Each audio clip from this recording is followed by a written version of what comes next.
I was thinking about The Last Samurai the other day, and I couldn't miss the fact that it has quite unfair score on Rotten Tomatoes. It's an undeserved average rating for such a masterpiece. I mean, according to this logic, even Sharknado is a better film. You serious? Not that I take Rotten Tomatoes seriously, especially after seeing their ratings of Captain Marvel and of course The Last Jedi. But I still want to take this time and explain why I love The Last Samurai. For the record, I'm not a certified movie critic, nor do I have enough knowledge to offer you an objective review.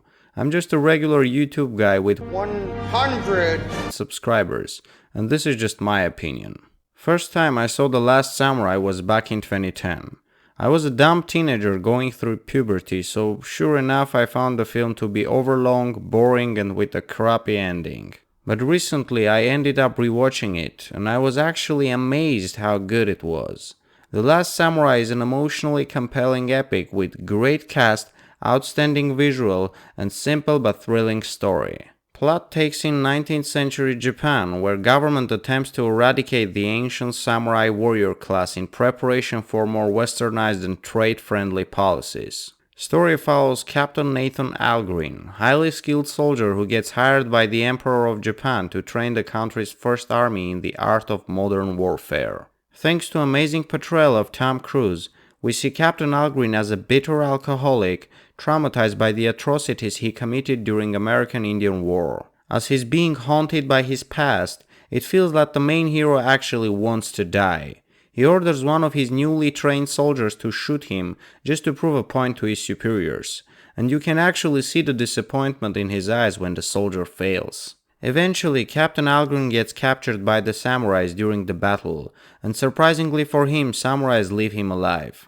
Spending almost 6 months in Samurai Village, Nathan gradually falls in love with ancient Japanese culture, befriends with samurai leader Katsumoto, and starts to sympathize with their cause. As a result, he ends up fighting side by side with samurais against his former allies. This concept is not something new or unique. You may have noticed somewhat similar happening in Dances with Wolves with Kevin Costner. Hell, even Avatar follows a guy who betrays his own kind and embraces alien culture, roughly speaking. But despite that, The Last Samurai remains unique in its delivery. Plus, it's kinda based on actual events. And I know this film is historically inaccurate. It depicts samurais as honorable and virtuous warriors, but in reality they were as corrupt as their enemies and simply craved power and influence. But this is a work of fiction after all, not a documentary, and you can't blame it for turning boring historical facts into a good story. From ideological point of view, the film gives us two perspectives. From one side, there is modern Japanese government that strives to align itself with rapidly growing Western empires. But in an attempt to become progressive, they are willing to sacrifice their ancient culture and legacy. On the other side, we have samurais, who do not wish to see their country turned into a Western sellout, so they are willing to give their lives for preserving the national identity.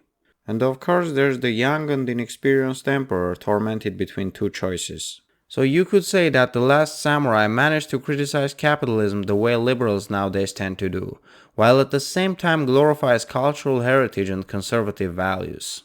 Another huge advantage of this film is undoubtedly its music score. I gotta say, Hans Zimmer is a freaking genius and probably one of the greatest composers of his time.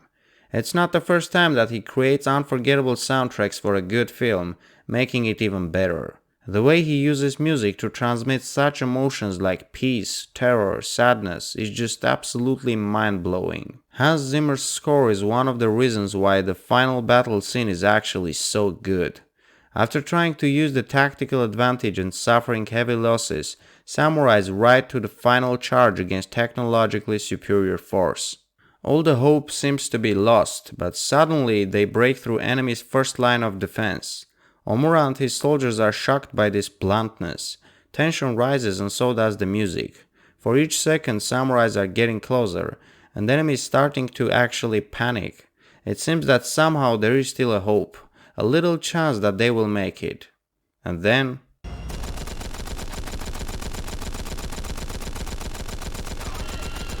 It's such an emotionally powerful scene that drowns you in sadness, disappointment and loss. And all you can think about is, they were so close. Now look, we all watch films through prism of our own personal values, and if this movie didn't match with yours as well as it did to mine, it's fine.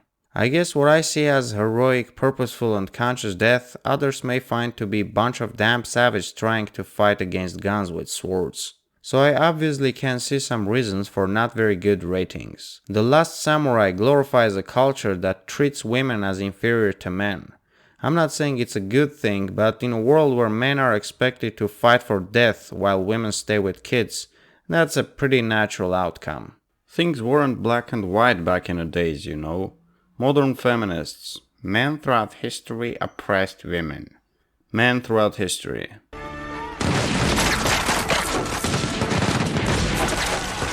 This dude says that the film idealizes the noble savage and denigrates modern society not from the point of view of a serious critique of capitalism, but in a misanthropic, right-wing populist manner. Wait a minute, who are you again? World Socialist website. Well, somehow I'm not surprised. I assume there will be some who won't like the film because of its white saviorism aspect, even though at the end of the day Tom Cruise doesn't actually save anyone. And of course some may argue about the cultural appropriation. White man wears a Japanese clothing? That's offensive. Nobody cares!